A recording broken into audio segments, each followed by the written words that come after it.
उत्तर प्रदेश के एक छोटे से गांव धर्मपुर में हर सुबह सूरज की पहली किरणों के साथ ही जीवन खेल उठता था। मुर्गों की बांग, बैलों की घंटियां और औरतों के गीत गांव को ताजगी से भर देते थे। यहीं रहते थे दो दोस्त, रामू और श्यामू। दोनों की उम्र लगभग बराबर थी। दोनों बचपन से साथ खेले, साथ खाए पिए, लेकिन सोच में जमीन आसमान का फर्क था। अरे श्यामू, तू बैठा ही रहेगा क्या? चल ना, खेत में हाथ बटा, काम ज्यादा है। रामू भाई, तू तो पगला है। इतनी मेहनत करने से क्या होगा? खेत जोत जोत के फिर भी मुनाफा तो बस 2-4 पैसे का। पैसे से ज्यादा जरूरी है संतोष।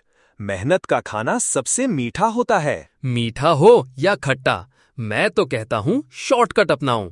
कम मेहनत, ज्यादा कमाई, यही असली अक्ल है। रामू अपनी मेहनत में लगा रहता, जबकि श्यामू हमेशा आसान पैसे के सपनों में खोया रहता। एक दिन गांव में हफ्ते का बाजार लगा था। सब लोग अपनी फसल, सब्जी और दूध बेचने आए थे। रामू गेहूं की बोरी लेकर खड़ा था। श्यामू उसके साथ ही था, लेकिन बेचने का मन नहीं। तभी बाहर से आए 2 व्यापारी वहां पहुंचते हैं। उनके कपड़े साफ सुथरे थे, लेकिन आंखों में चालाकी छिपी हुई है। अरे भाइयों, हम शहर से आए हैं। अगर तुम हमें आधे दाम पर अनाज दोगे तो हम तुम्हें तुरंत सोने का सिक्का देंगे। सोने का सिक्का? इतनी आसानी से? क्यों भाई, आधे दाम क्यों? ये तो घाटे का सौदा है। अरे नहीं नहीं, तुम सोच भी नहीं सकते कि शहर में अनाज कितने महंगे बिकते हैं। हम तो बस तुम्हें फायदा दिलाने आए हैं। फायदे का सौदा कभी मेहनत से भागने वालों को ही आसान लगता है। असली फायदा ईमानदारी में है। व्यापारी रामू की बात सुनकर खामोश हो जाते हैं, लेकिन श्यामू की आंखें चमक उठती हैं। रात का समय होता है। श्यामू अपने घर के बाहर खाट पर लेटा हुआ होता है और सोचता है, रामू कितना बेवकूफ है। सोने का सिक्का कोई खेल है क्या? वो व्यापारी सही कह रहे थे। शहर में जाकर मैं राजा बन जाऊंगा। अगर मैं गांव से थोड़ा अनाज निकालकर उन्हें दे दूं तो क्या बिगड़ जाएगा? 1-2 बोरी से किसी का क्या होगा? श्यामू के मन में लालच की आग धीरे धीरे भड़क रही थी। उसकी माँ अक्सर उसे बोला करती, बेटा श्यामू, याद रख, मेहनत से कमाया 1 कौर चोरी से मिले 100 कौरों से कहीं अच्छा है। हाँ हाँ अम्मा, मैं जानता हूँ। आप तो हर बात में उपदेश देती हो। बेटा, लालच इंसान को अंधा कर देता है। मुझे डर है कि तू कहीं गलत राह पर ना निकल पड़े। श्यामू चुप हो जाता है, लेकिन उसके चेहरे पर साफ दिखता है कि वो माँ की बातों को गंभीरता से नहीं ले रहा। अगले दिन श्यामू चोरी छिपे उन व्यापारियों से मिलने पहुँच जाता है। अगर मैं तुम्हें गांव का अनाज आधे दाम में दूं, तो बदले में मुझे क्या मिलेगा? तुझे सोने के सिक्के मिलेंगे, इतना कि पूरे गांव में सबसे अमीर बन जाएगा। लेकिन मैं अकेले कैसे करूंगा? अनाज तो सबका है। अरे तू दूसरों को समझा कि ये सौदा फायदेमंद है। अगर कोई माने नहीं तो चोरी छिपे भी अनाज ला सकता है। हमें बस माल चाहिए। श्यामू को लगने लगा ऐसे करने से वो जल्दी अमीर बन जाएगा, और लालच में आके बोला, ठीक है, सौदा पक्का। मैं तुम्हें अनाज लाके दूंगा। इस तरह श्यामू लालच के अंधेरे रास्ते पर पहला कदम रख चुका था। उसे लगा कि अब किस्मत उसका साथ देगी, लेकिन उसे क्या पता था कि यही रास्ता उसे और पूरे गांव को मुसीबत में धकेल देगा। रात के समय श्यामू अनाज की चोरी करके व्यापारी को दे रहा था। उसके चेहरे पर डर और लालच दोनों था। तब श्यामू बोला, कोई देख न ले, अगर पकड़ा गया तो अनर्थ हो जाएगा। व्यापारियों के मन में कुछ और ही चल रहा था।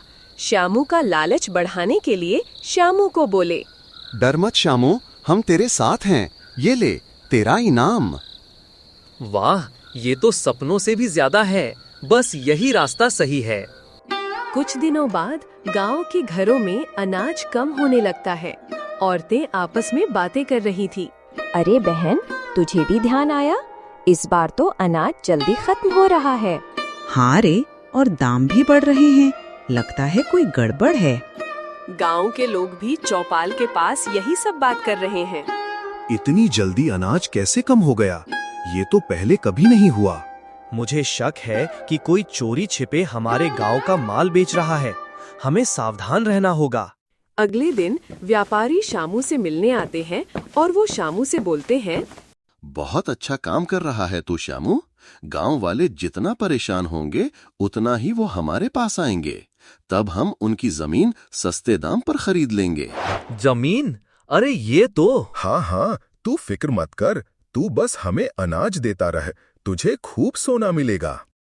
शामू थोड़ी देर सोचता है, लेकिन फिर लालच उस पर हावी हो जाता है।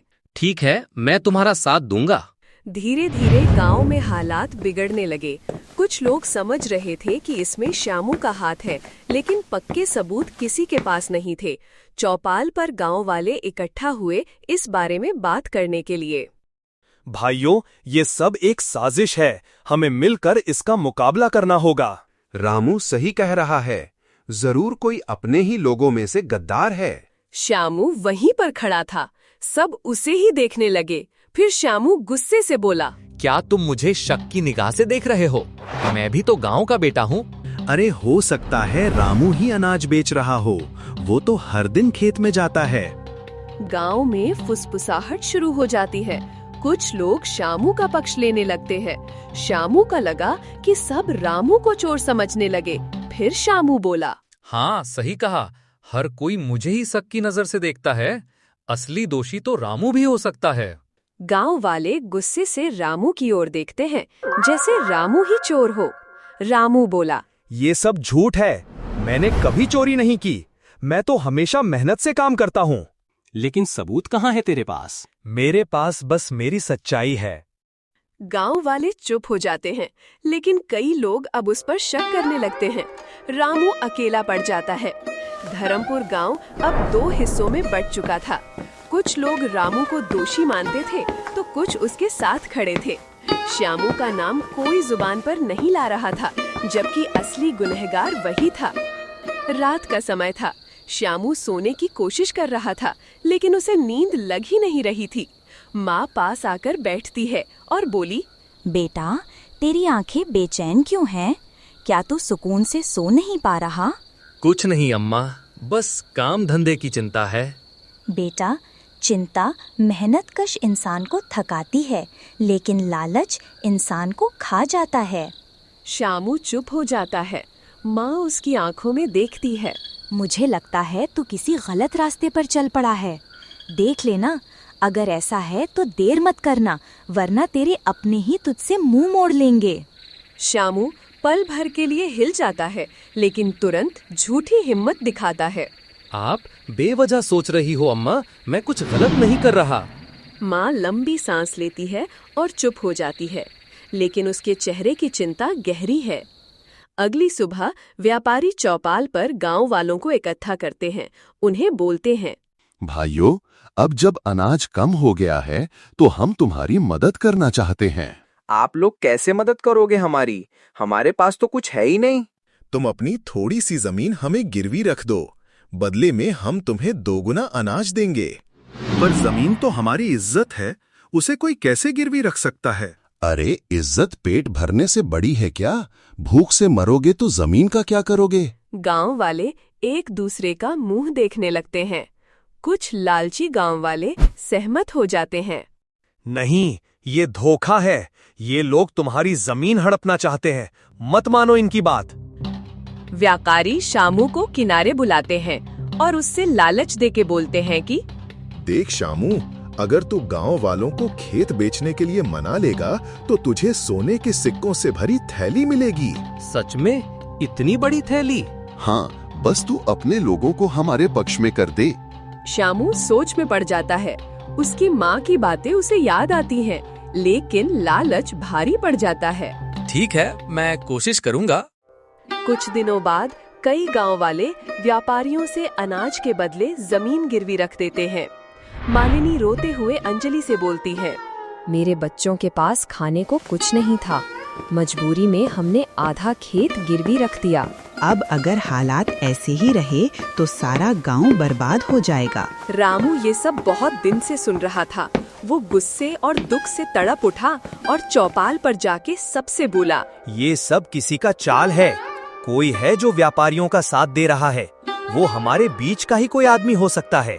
सब लोग हैरान होकर इधर उधर देखते हैं, लेकिन सबूत किसी के पास नहीं है।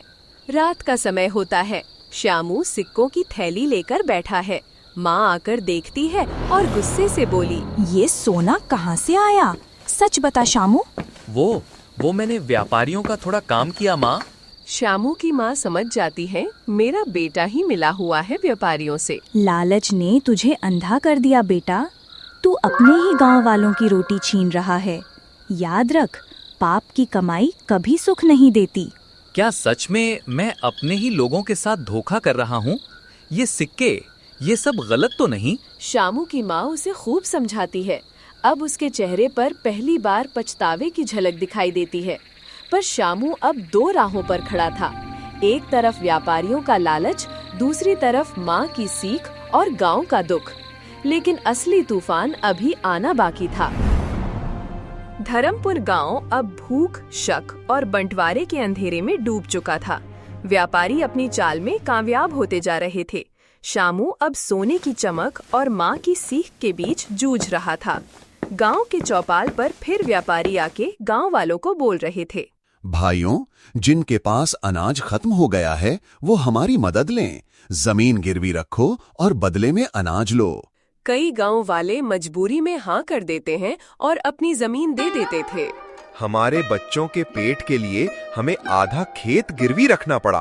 अगर यही हाल रहा तो कल पूरा गांव इन व्यापारियों का हो जाएगा। रामू को इसी बात का डर था।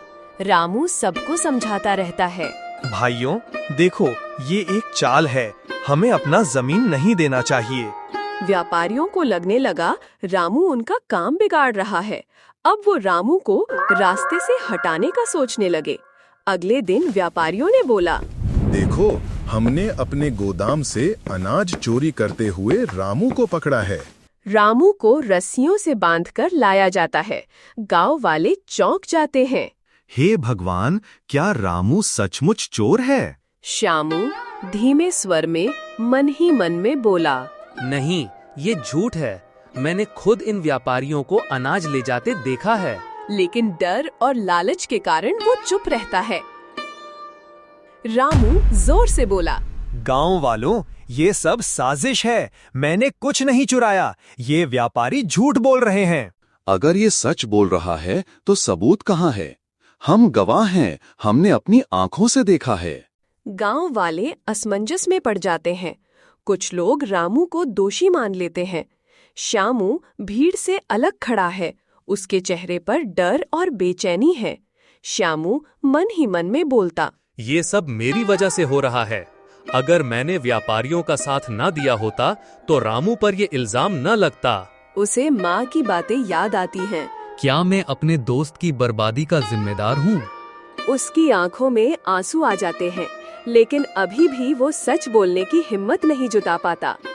गांव में चौपाल पर पंचायत लगती है। रामू पर चोरी का इल्जाम है।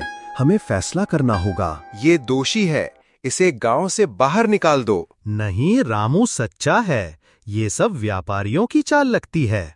गांव दो हिस्सों में बंट जाता है। झगड़े शुरू हो जाते हैं। रामू दुख से बोला, तुम सब मेरी बात पर भरोसा नहीं कर रहे। सालों से मैं तुम्हारे साथ रहा हूँ, मेहनत की है, और आज तुम इन पराये लोगों की बातों में आ गए। गांव वालों में सन्नाटा छा जाता है, लेकिन फिर भी कोई उसका साथ देने की हिम्मत नहीं करता। रात का समय, श्यामू अकेला घर के बाहर बैठा था। हे भगवान, मैंने क्या कर दिया? मैंने अपने गांव को भूखा रखा, अपनी दोस्ती को तोड़ा और अपनी माँ को दुखी किया। उसकी आंखों से आंसू बहते हैं। माँ पास आती है और, बेटा, अभी भी वक्त है, सच बोल दे, सब मान जाएंगे। देर मत कर, वरना पाप तुझे खा जाएगा। श्यामू के आंखों में आंसू आ जाते हैं। हाँ अम्मा, मैं ही गुनहगार हूँ। मैंने ही गांव वालों को धोखा दिया। अगले दिन धर्मपुर का आकाश जैसे बादलों से घिर चुका था। गांव वालों के दिलों में शक, भूख और डर था। रामू पर चोरी का इल्जाम था और व्यापारी जीतते दिख रहे थे, लेकिन सच की अग्नि अब भड़कने वाली थी। आज हम सब मिलकर फैसला करेंगे। अगर रामू दोषी है तो उसे गांव से निकाल दिया जाएगा। हमने अपनी आंखों से देखा है, इससे बड़ा सबूत और क्या होगा। इसे गांव से बाहर निकालो।